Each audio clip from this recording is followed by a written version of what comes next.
So welcome to the Principles of Disability Inclusive Development workshop today. Thank you for joining us. Just quickly, housekeeping, please keep muted and please turn off your video unless speaking or doing the breakout activity. That is because one of our guest speakers and co-hosts, Jen Blythe, she is deaf and she needs a clear view of visual sight to the interpreters, who are Holly and Teal. And also, please note that there may be some delays with her interpreters. Please do introduce yourself before speaking. If you'd like to interact with people, post any questions, please use the chat box. I will be monitoring that. If you have any tech problems with watching, participating in today's workshop, please direct your tech questions to ACFID Learning on the little chat. So you'll notice that in the chat box, you can choose to private message somebody, and please private message ACFID Learning if you're having any trouble. If you would like to speak directly to a participant or our guests for a question, please use the raise hand function to indicate that you'd like to speak. That is down below on your controls in participants. If you click that, a box will come up and there is an option for you to raise your hand virtually. And to also just be aware, again, this entire workshop will be recorded and will be uploaded to ACFID's YouTube channel. The breakout rooms are not recorded, but anything in the main room that is right now is recorded. So hopefully you're going to have a good time today and learn a lot. So yeah. Let's move on to the next slide, please. So before we get started, I would like to acknowledge that our workshop, perhaps you are zooming in from all over the place, but primarily we are hosting the workshop from the lands of the Kulin Nation and the Ngunnawal peoples, and I would like to acknowledge them as the traditional owners. I would like to pay our respects to the elders, past, present, and emerging. And if there are any Aboriginal elders of other communities who may be here on the workshop today. Sovereignty was never ceded. Okay, so a little bit about the Rdi Network is that we are a network of development practitioners, researchers, and evaluators. We believe that our mission is to talk about the effective and promote really the effective, equitable international development through evidence and collaboration. So that's why we're a network. We are trying to promote that practitioners and researchers work together to really be able to really provide effective and equitable development. Our community is open to all individuals with an interest in international development, and that includes researchers, practitioners, students, evaluators, consultants, private sector actors, and many other people. So if you think that we are doing something useful for you, please do join us. We are on LinkedIn, on Twitter, and we have a newsletter. Okay. Let's get on to what is Research for All. So in June, we developed a guidance in partnership with Nossal Institute for Global Health, CBM Australia, and the Pacific Disability Forum, PDF, to really think about a guide for development practitioners to really think about disability inclusive development. And we put it into 3 sections so that it could be a guide that you could actually dip in and out of. So section 1, which is where we're going to be really in depth focusing on today, is setting out the fundamental principles and ethical considerations of disability inclusive development research. And the entire section covers, an overview of the rights-based approach to disability, if you're not already familiar with that, and how it shaped the guidance of this document. And especially working in development, it really covers the context as well of the perceptions of disability in low and middle income countries. And there's also quite a big section on addressing the common misconceptions and assumptions about people with disabilities and the role, and the really, really key role of disabled people's organisations and DPOs within the development sector. So the second section and the third section, which we will have webinars on as well, is on ethical considerations, like a very in-depth ethical considerations, including working with children with disabilities. And the third section is all about the research cycle. So that's from planning to designing your research to implementing and the dissemination of your research and those findings, because research impact is so important to being able to making your work accessible to people with disabilities. Yeah, so let's, what time is it? It is. So after, hopefully you have all read some of those sections, or at least briefly had a quick flip through. If you would like a hard copy, please do email the Rdi Network for a hard copy. We do have quite a number of them printed, so if that works for you, please do so. Otherwise, stick to the online version. It is an interactive document. I would like to introduce the speakers that we have today before we jump into our discussions. So today we have Vicky Wong from Digital Learning. She's a digital learning advisor from ACFID. She is our tech MC at the moment. Hello. Then we have Dr. Philippa Smales, Rdi Network Manager and of the Rdi Network. Hello, Philippa. I'm not sure if, hello. There you are. And then we have Jen Blythe, Disability Inclusion Advisor from CBM Australia. Hello, hello. Hi, everyone. We have Tessa Hillgrove, Disability Inclusion Advisor from also CBM Australia. And as a really special guest, not that nobody is special on this particular meeting, but everybody is, but as an extra special guest, we do have Lisa Varetti, National Facilitator of the Pacific Disability Forum, who we collaborated with as well. She will join us. And of course, I didn't introduce myself, sorry. I'm Whitney, and I am the Rdi Network Communications Coordinator and MC of today's workshop. So it seems like my run sheet, I overestimated how long I would be talking.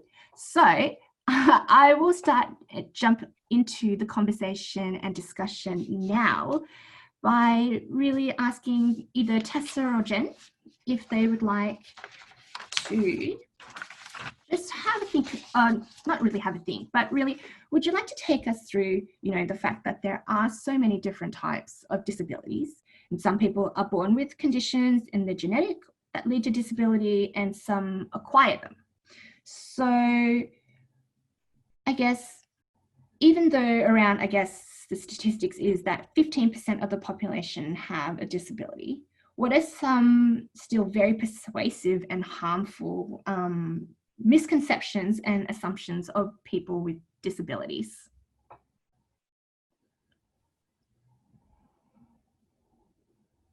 Yeah, so you're right. There's many misconceptions, obviously, that people have of those with a disability. Sorry, I've just lost my interpreter now. Give me All right. one moment. Yeah, I just can't see Kelly at the minute. Okay, great. Thank you. I've got her on screen now. Apologies for that. Where was I? So yeah, when you think about it, 15% of the world's population that have a disability, that equals a billion people. A billion people globally. And when you think about that, people assume that someone with a disability is the same as everybody else. People think that, you know, someone with a disability will require the same accommodations. For example, if you look at the logo, the universal logo for a disability is a person in a wheelchair, when only 7% of people that have a disability actually use a wheelchair. So there's an assumption that everybody that has a disability has the same requirements, they live the same lifestyles, whether it's in a developing country or not. And people don't often think about whether they're parents themselves or if they're children, if they had access to education or not. And I think it's that assumption of the one size fits all approach for all people with disabilities. And I would say that's probably the most common misconception. And so please, at any time, put up your hand if I'm going too fast or too far, and I'm happy to pump the brakes on. Another misconception and assumption is that disabled people are fragile and vulnerable people that need help, or that we need someone to hold our hands and guide us through life. But that's not true. People with disabilities are independent and can do whatever they can. They're valid humans, and they're valuable people with their own dreams, their own interests, their own capacities. And again, they're so diverse. And in the same way that people without disabilities are, whether they're poor, rich, have capacity or not. And thirdly, I'd also like to say that there is a big fear of people to engage with other people with disabilities. There's fear of saying the wrong thing, using the wrong language, doing the wrong thing, offending someone, when really there's no need to be fear. We're all human. We all make mistakes. We can have these open conversations at any time, because avoiding it isn't going to help either, just out of doubt and fear. So yeah, so in briefly, I could go on and on, but I think I'll leave it at those three. I think thanks, Jen. I think that's some really great points, is that disability is, you know, people with disabilities have their own dreams and want to participate.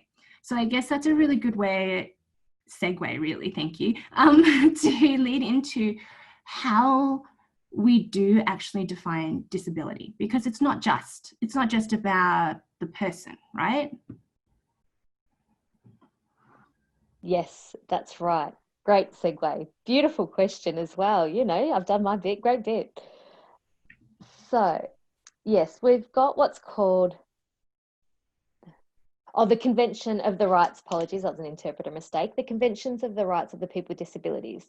And that is based from the UN, the United Nations, who have interpreted the human rights into context specifically for people with disabilities. It's not new rights, they're not any different, they're human rights, but how they're applied to people with disabilities. That paper, the convention,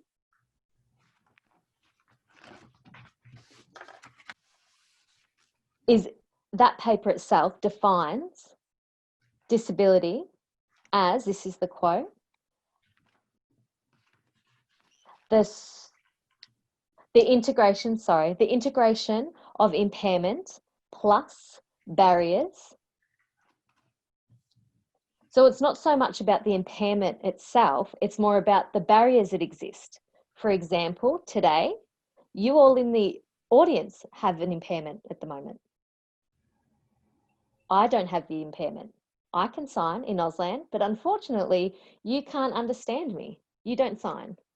So we've organised interpreters to come in to provide you all with access to this information from me, because the barrier right now is the communication. The interpreters aren't here for me, the interpreters are here for all of you. So there's a different way you can interpret and look at it. Impairment plus barriers is essentially what it means. People may have a disability, but sometimes the barriers is coming from society. So I hope I've answered that question. If you're still confused or if there was any vagueness, I'm happy to repeat or re-explain myself. I think that was a pretty great explanation, because I think part of section 1 actually really addresses that there are multiple types of barriers, and they include social stigma, communication, like you've just mentioned, systematic, so, you know, whether, yeah. Yes, policies and law. And I think there's a couple more barriers. Health. Well, there's 4 main categories. The first one you did cover, communication. Attitude is the second. Third, laws and policies. And fourthly is physical environmental barriers. And also, just to add to that, there's 4 broader categories of impairments. In some countries, though, there may be a 5th one. For example, Vietnam has a 5th category. But the CRPD itself does mention the 4 categories of disability. One being physical impairment. Most people are aware of that one. Intellectual is the other. Thirdly is sensory, which means deafness or blindness, for example. And the 4th one, oh my goodness. Oh, psychosocial. I almost forgot. Yes. So yeah. Great, thank you. So that's really helpful, I guess. Oh, somebody's asked, what's the 5th in Vietnam? I knew someone was going to ask me that question. I wasn't even sure if I should said it or not, but so they have, no, don't be sorry, Tim. They have broken up the intellectual disability category into 2 subcategories. And I can't remember exactly how they've done that, but there is one subgroup for autism and another sort of different type of intellectual disability. So they've broadened that one, and that's accepted legally in their country. Awesome, thank you. And I'm just going to check if Liza has joined us, because it is 3:20. I am going to move the video a little bit, so you may lose your interpreter. Let me see. Hello, Liza, have you joined us yet? Not yet, so we'll keep going then. All right. So you mentioned again that, you know, a lot of it is a reframing of how we see disability as well as how we interact with people. And I guess in development, there are, I guess there is this particular approach to disability inclusive development, and something in particular called the twin track approach, which is that mainstream services and programming need to be inclusive of people with disabilities, but there are also specific initiatives that target people with disabilities. And I guess that hopefully that this particular guide, I think, is really for people who are doing both, really, to start thinking about how you can actually embed inclusion. Because I think for me, anyway, there is a difference, and I'm not sure, maybe Tessa as well, you could add something to this, is that there is a difference between accommodating people with disabilities, or embedding that inclusion so that there isn't a barrier at all. Do you think so?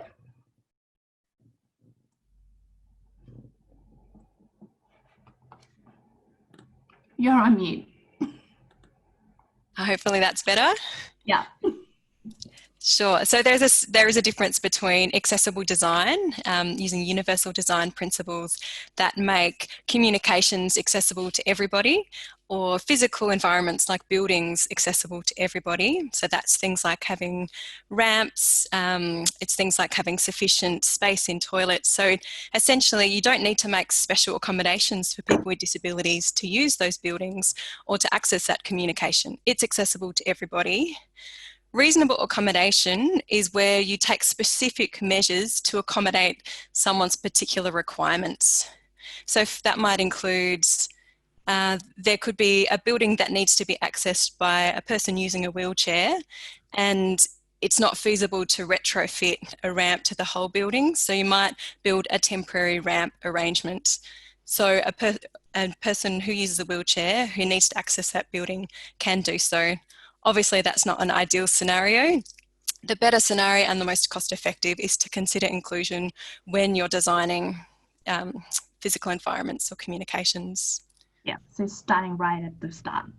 And I guess that's, we, in the guidance, Research for All really does the same thing. It really advocates for that right at the start, is that when you're even thinking about research, even when you're planning for it, plan for that inclusion.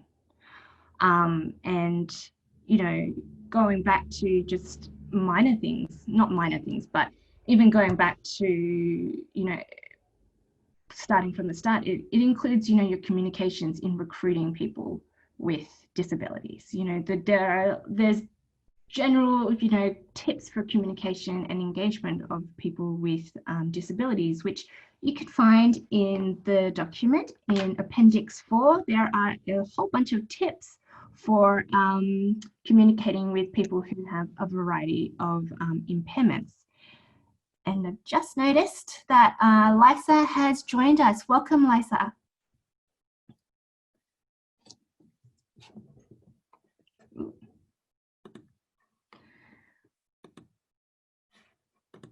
Hello. Hi, Whitney. Hi, how are you? Would you like? Thank you. So, everybody, I would like to welcome Lisa Veretti from Pacific Disability Forum, PDF. Welcome and thank you for joining us. Thank you, Whitney. So we've been really talking about how research needs to be planned from the start to be inclusive. And section 1 of our guide, Research for All, really specifies, and throughout the whole document really specifies the role of disabled people's organisations, or DPOs. So I guess I'd love to ask you, you know, well, how, you know, for practitioners and researchers here listening, how can we ethically work with DPOs? Because it's not just about contacting random organizations, right? Thank you. Yes, thank you, Whitney. For the Pacific Disability Forum, we work across the Pacific, meaning we have organization of persons with disabilities at the national level. If I could count everybody, except for Saipan, and that we are trying to have, you know, like to formalize and establish contact in an organization. But other than that, the North and the South Pacific, including the French-speaking countries, French territory in that matter, like Wallis and Futuna, Tahiti, French Polynesia, and New Caledonia, PDF has membership on the ground. And it's very important from the beginning, over and over, you know, like we tend to experience that when work sets off on the ground, sometimes like partners or organization would approach an individual and referring to the individual as the representation of persons with disabilities.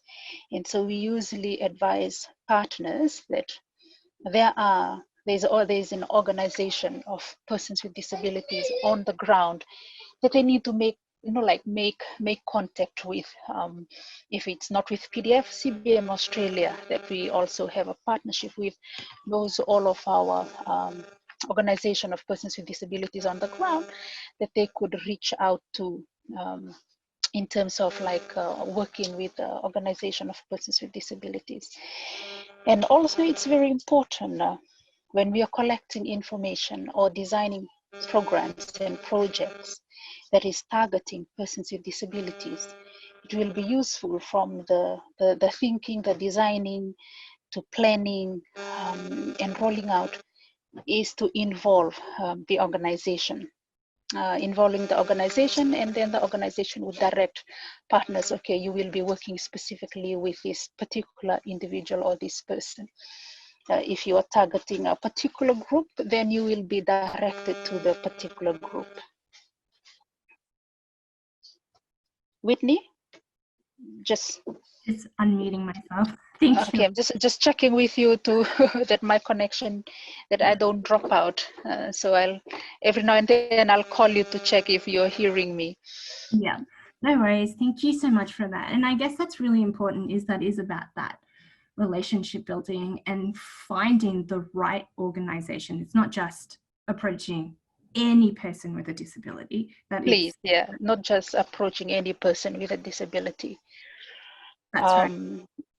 Approach the organization, and if you're working with a specific group, like you're targeting like women with psychosocial disabilities, then the organization like would direct direct partners, direct researchers to the like the appropriate or the suited individual, because sometimes even the organization will have to explain, like prepare the person that this is happening, it's important because it means our inclusion. So are you comfortable to be able to work with a partner or with an organization or with an individual that is wanting to understand the issues surrounding specifically women with psychosocial disabilities.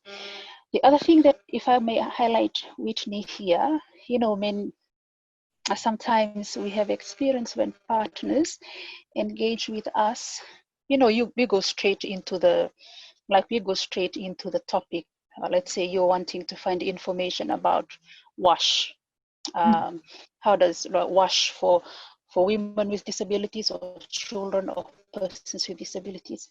We encourage partners, as part of your thinking and your design, to have a capacity building component for the DPO, the Organization of Persons with Disabilities. One, because we are not expert of WASH, but we know how it affects us. To have that inbuilt capacity building component, so when the persons with disabilities who are engaged, understands the issue, understands the topic, then they will be able to relate and share their lived experience on challenges, the barriers, the stigmas, the enablers. So that's one of the things that is also very important to take into account. And of course, if you read the guideline, we'll always have to budget for the extra cost of involving organization of persons with disabilities. One, because you will have to pay sign language interpreters, might have to pay a support person. You have to ensure there is reasonable accommodation cost to ensure if you're meeting or you're gathering them as a group, that it's accessible, that materials are accessible. You have to factor in translation cost from English to vernacular and vernacular back to English. So there is a meaningful engagement, and the research gains the most out of, the experiences or information that partners or researchers are seeking from organization or individual. Thank you, Whitney. Thank you. Thank you for providing that really good segue about budgeting and as well as engaging at capacity building, because I think the guide also really heavily emphasizes that this is not an extractive or an exploitative approach. I'm Yes. sure there are lots of different ways to tick box, disability inclusion if you wanted to. But yes, developing these genuine relationships with DPOs is about making sure that you're utilizing lived experiences and that it's it's a win-win, I guess, relationship. Definitely, yes, of course. Because the learning, it should be two-way. While we gain out of organization of persons with disabilities, on the other hand, organization of persons with disabilities learn also from the process and the project with their capacity built. We are not experts on WASH or climate change, but we know our issue. We know how climate change impacts us and affects us. But we'll just need a little bit of capacity building to understand the context and what is the research about. You need to know a little bit of this, little bit of that, so they could relate. Because many times, that's why in the planning, the translation costs. So when you want to get the most out of the DPOs and this organization, you'll always have to do it in vernacular. You'll get the most out of. And relationship building from the beginning is very important. You need to get the trust. And the second time around, if you're needing clarity, if you're needing extra information about the research or program, the DPOs are always willing and happy to support because of that relationship built over through the process of the research or the program. Thank you, Whitney. Thank you, Lisa. And I think that's a really important, and to go back to Jen's previous point, that it's not just capacity building just for the DPOs, but I think, and Tessa and Jen, welcome to jump in anytime, is that there also probably needs to be capacity building and training for the research team itself, because it's not just, oh, we are going to train other people, but actually we need to train ourselves to understand how to work with people with disabilities, be inclusive, and especially.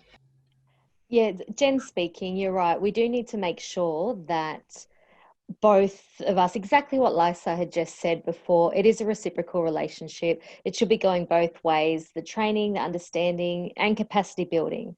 I know a lot of research teams are able to be involved, and perhaps if they could be, sorry, just getting interpreter clarification, a person with disabilities, apologies, should be part of the research team as well as an equal paid member of the research team gathering the information, as well as the other training, as well as a consultation with the DPOs. So yeah, definitely. Just what Lisa had just said, really. I feel like I'm just repeating everything she just said. Thank you, Jen. I guess besides, budgetary considerations, how else would we be able to approach an equal relationship with DPOs, Lisa? Am I on? Yes. Yep, you are. Okay. So in terms of like budgetary that affects the program or the research design, how else you could approach DPOs? It would be, like taking into account context, like context in the Pacific, because while our offices are based in centers and towns, in urban areas, and you will have to collect information outside the urban areas and outside where we are located, and you're going to villages, you're going to communities. That is why it's always advisable, we encourage our partners to consult first with the DPOs at the office. So what does it mean doing this with the DPOs at the community level, at the village level? One, because while we think we can go in during from 10 to 12 or from 9 to 2 to conduct research, and you are targeting mothers, women with disabilities, that time it would be like time that they do chores or going to the village school to pick their children or preparing meals. So we have learned if... Oh, I think you've just dropped out.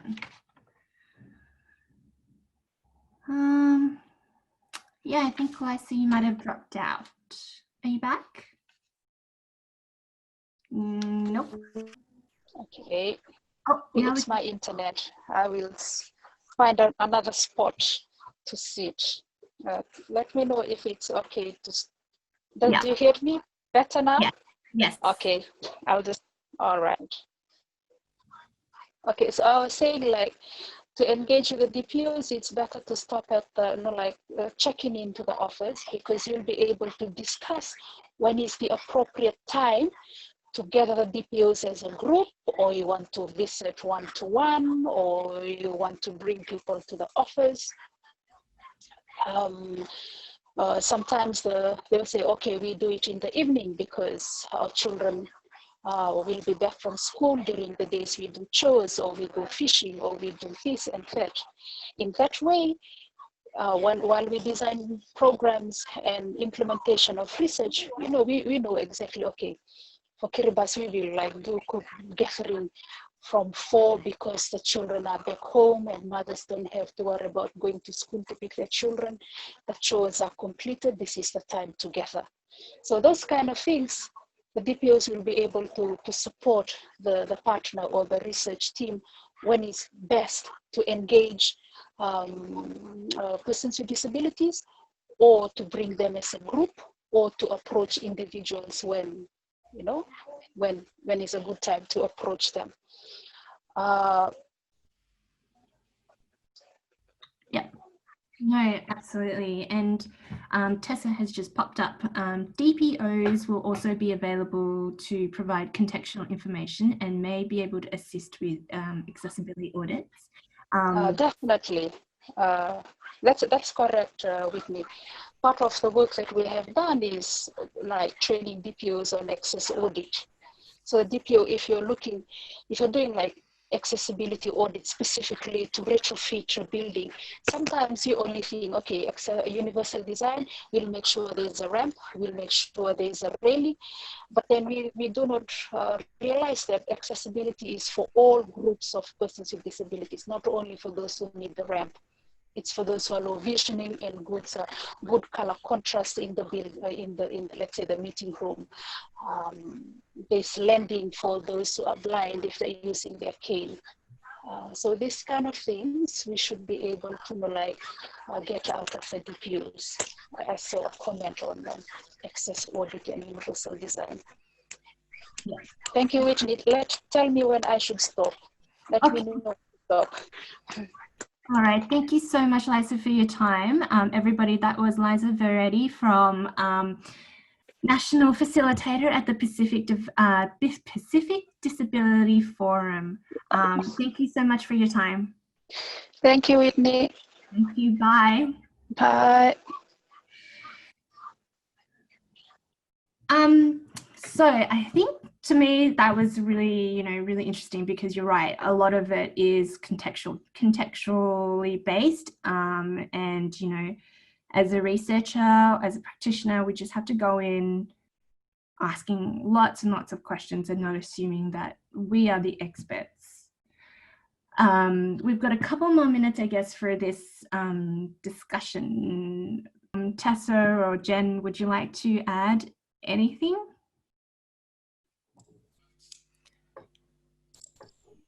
No, not really. I just really want to reaffirm everything that Liza has just said. And oops, sorry, that's made my screen jump around a little bit. I'm just looking for the interpreter. Apologies. There we go. I'm okay now. Where was I? Yes, so in relation to your first question about the misconceptions that people have of those with disabilities, there's a lot of assumptions that people think people with disabilities can just come to appointments or meetings at any time of the day. Like what Liza said, people with disabilities have their own lives, children's, jobs. They can't just come in the middle of the day without consultation about time.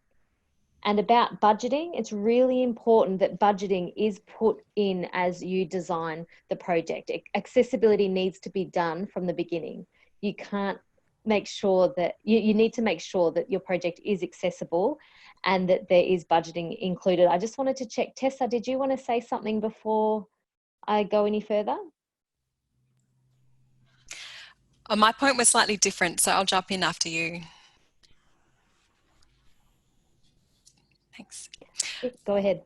Oh, one thing that I just wanted to acknowledge as well with engaging DPOs in the research process is to make sure that we're not extractive about that relationship as well. And part of this is about including people with disabilities in your research design as well. So designing some research and then approaching a DPO just to help you collect some data or to help you identify stakeholders to consult with is not a fully disability inclusive approach.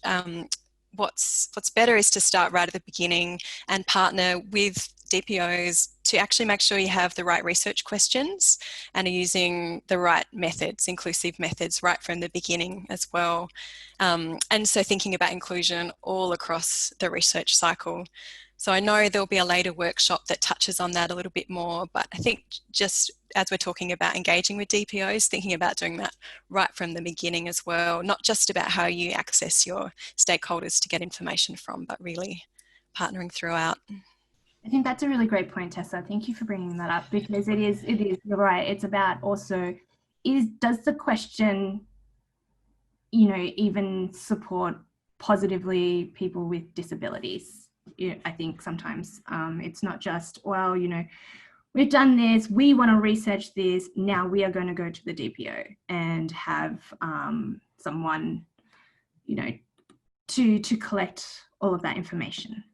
But that is, well, first of all, is the question that you're trying to ask beneficial to people with disabilities in the first place?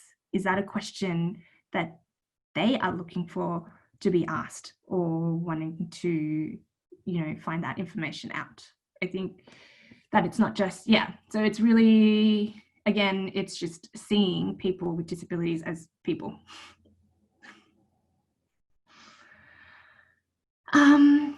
And right on the dot, did you want to add anything else, Jen?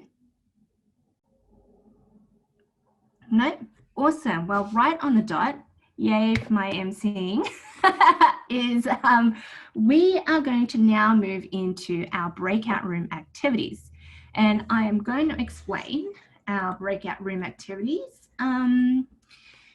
Vicky, could you please share the slide? This may make your videos jump as well.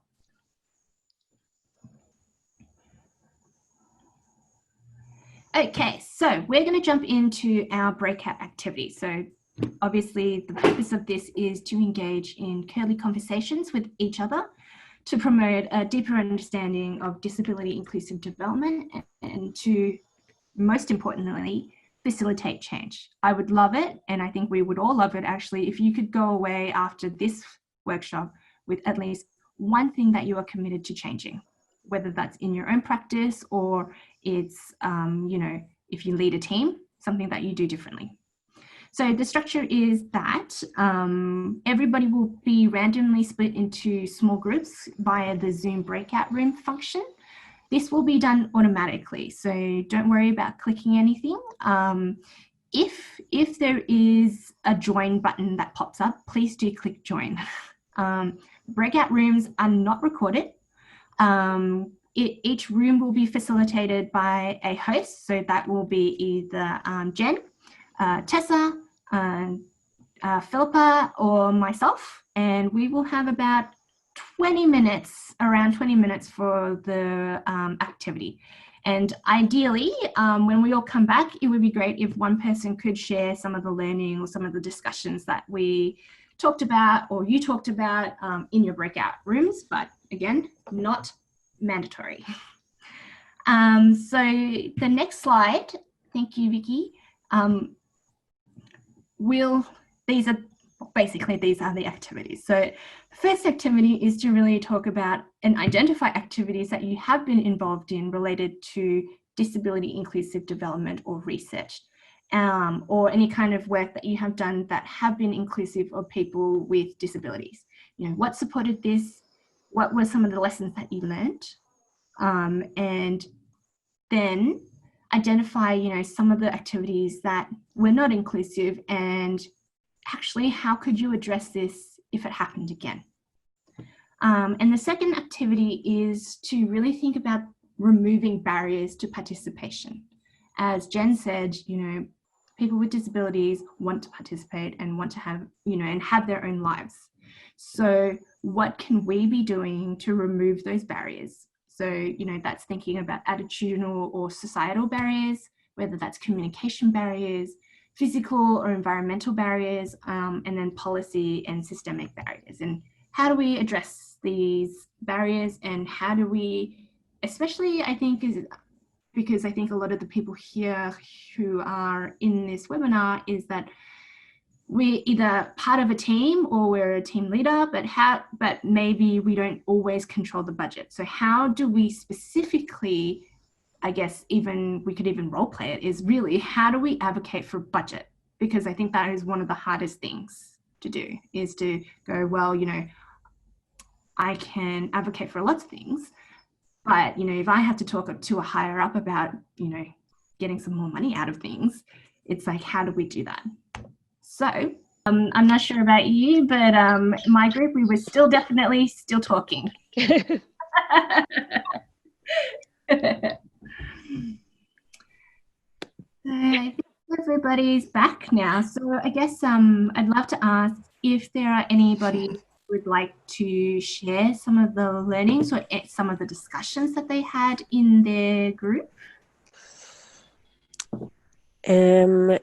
We had a question arise. May I? Yes, absolutely. Okay. Just let me think, what was the context? So we were given activity 1 and talking about projects and research that did or didn't include disability accessibility to a degree. And one of the things that arose as a way of addressing more inclusion is to provide disability training. And my question was actually, what would that look like? My context is research. I'm doing research with a DPO and with people with disabilities. And so I'm just wondering what it would look like in that context. But if people want to share more broadly, I'd be very interested to hear that too. Great question. Tess or Jen, would you like to answer that? What kind of training, I guess, you should be providing, I guess, the researchers? Is that, am I correct in kind of paraphrasing that? I'll let Tessa answer that one.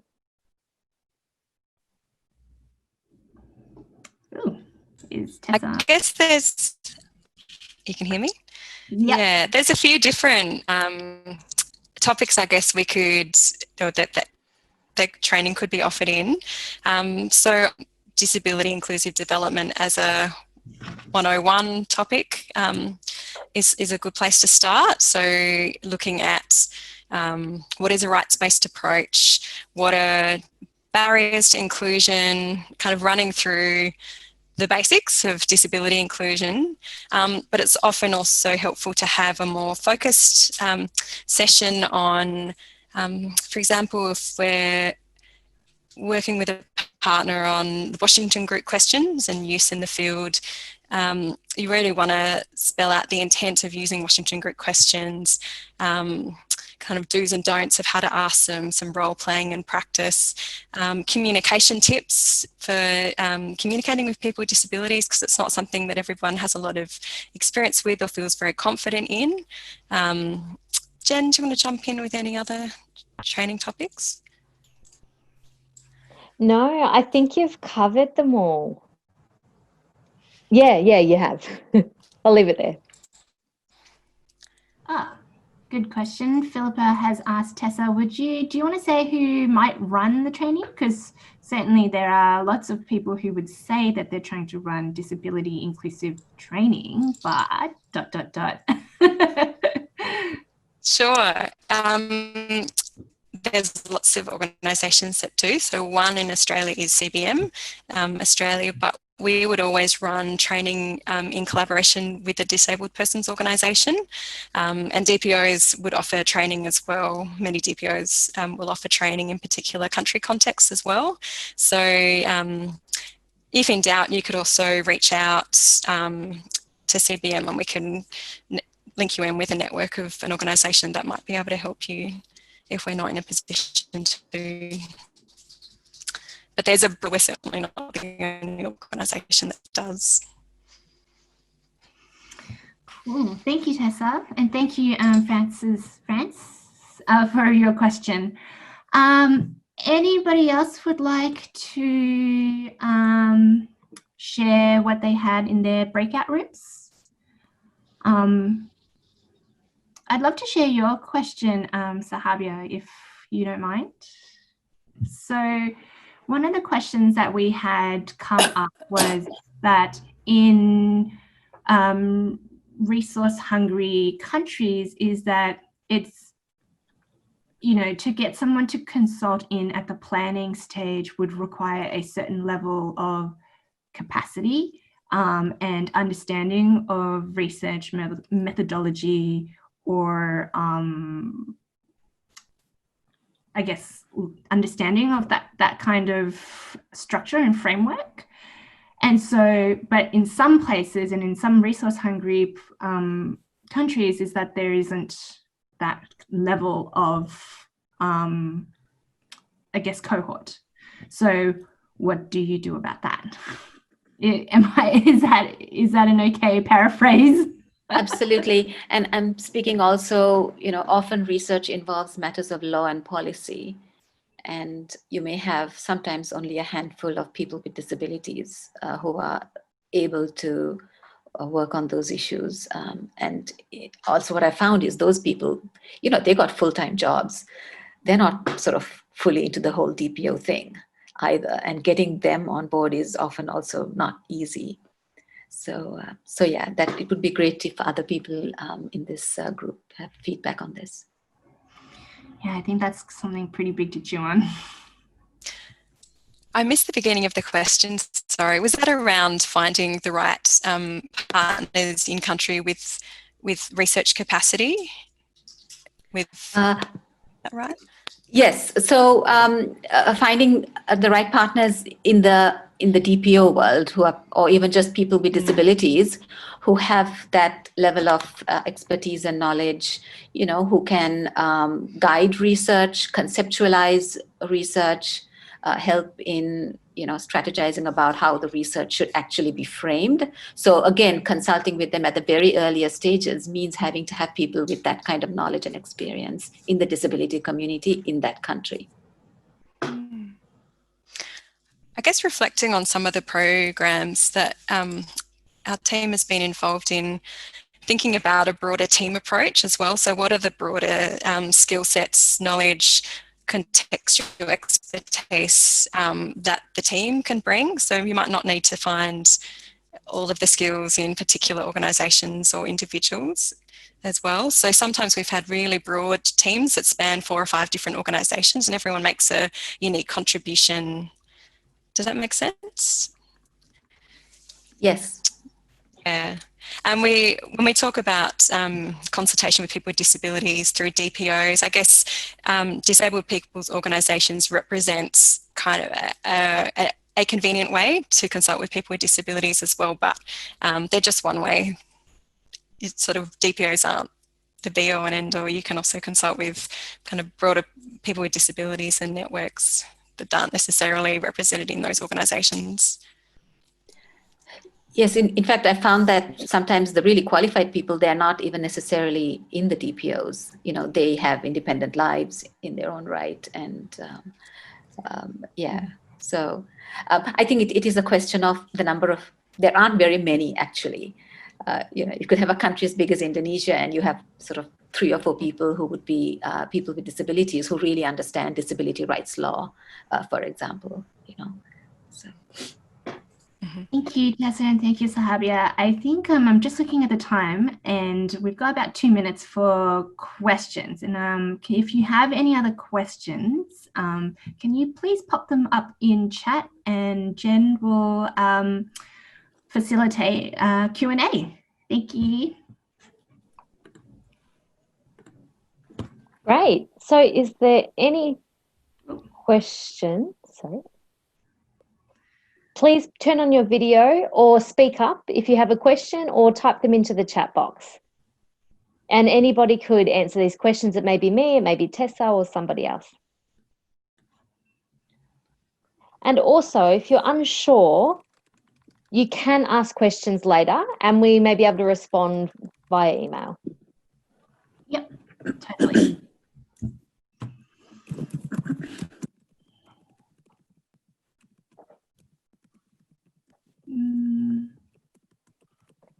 I'm just wondering, is somebody talking at the moment? No. No. Yes, Rana, the recording of this webinar is available. Yes, but however, not the breakout rooms, just the main presentations.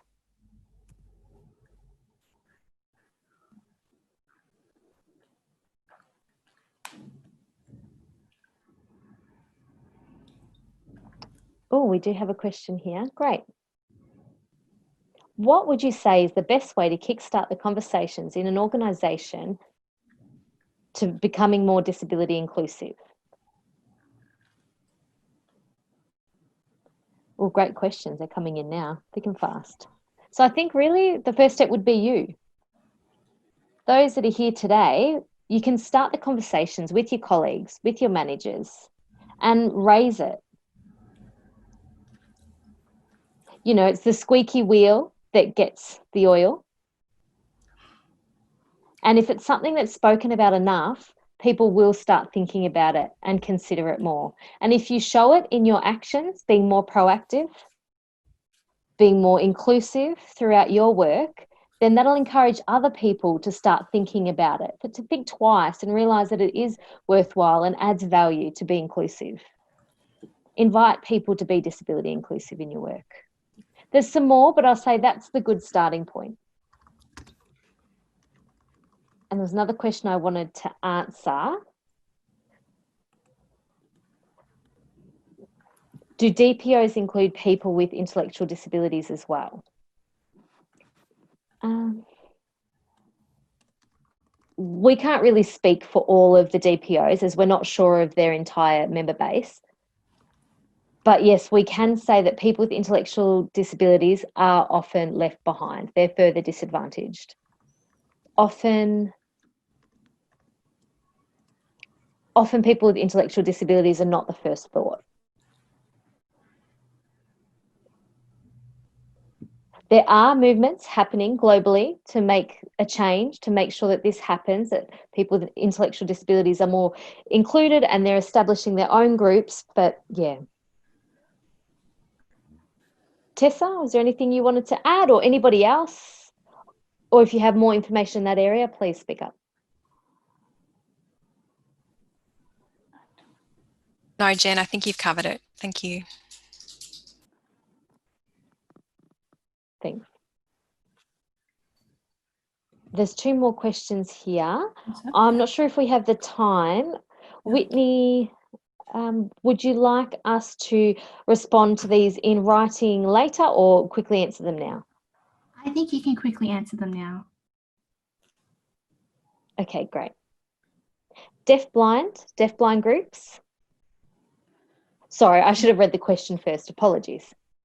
There was a question in connection to the intellectual disability question. Are there deaf-blind DPOs? Basically, we do have research that says there are 3 groups of people that are left behind.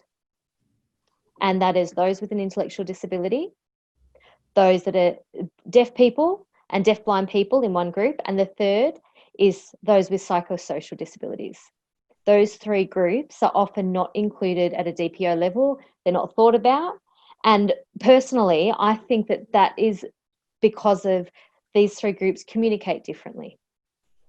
I think that's what it comes down to, that often they're left behind because of a different style of communication that's not the spoken norm. And I know people do talk about deaf blindness groups out there in other developing countries, but I don't know how inclusive they are or whether their needs are being accessed and advocated for, because their needs are very unique. Yeah, the braille. And Zabia, sorry, apologies, I've spelt that and the interpreter's having a hard time pronouncing it, but Zabia, apologies if I've mispronounced that. Perfect, it's fine. Thank you. Her question is for everyone.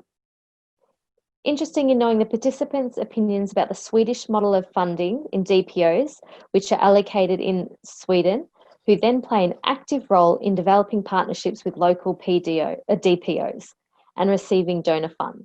Are there development agencies in other countries that work this way? I don't have a lot of information about that, but perhaps Tessa might know more than what I do. But I'll open it up to others here. You can help answer that question and add to it. It's Tessa here. I don't know much more about that model either. That's really interesting. Does anybody else know about that?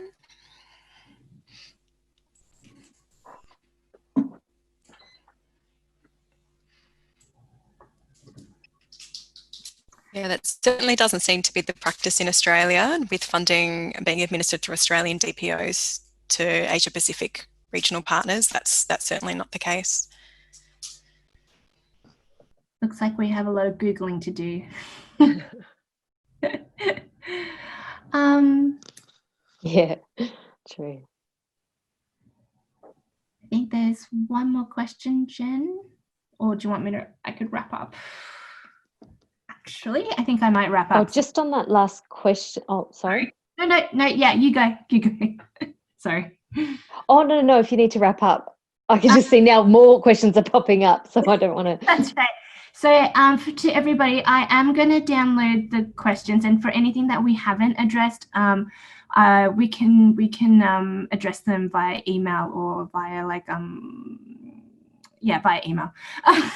Because I think in the interest of time, we probably do want to finish on time, and I just want to thank everybody for being attending this workshop. I really hope that you have been able to further your understanding on disability inclusive development practices, and especially in research. I'd really like to thank all of our speakers, Jen, Tessa, myself, Vicky, thank you so much for your awesome technical help. And of course, thank you, Philippa, for facilitating as well. And please do pick up a copy of Research for All. There are 2 more webinars to join up on in 3 weeks. So if you go on ACFID's event page, there will be some other webinars there for you to sign up on. And please, could you, because obviously we are in the development sector and we have our own M&E things to work out on. So please, there is a link right now on the chat. If you could please either do that now, or you can have we will email it to you as well, is to please just give us please some feedback about today's workshop and if it was helpful to you. Yeah, so thank you very much, everybody. I will save the chat and answer all those other questions. And if anything else comes up, please email us at rdi@acfid.asn.au or follow us on social media. Thank you so much, everybody. Thank you. Thanks, everyone. Bye.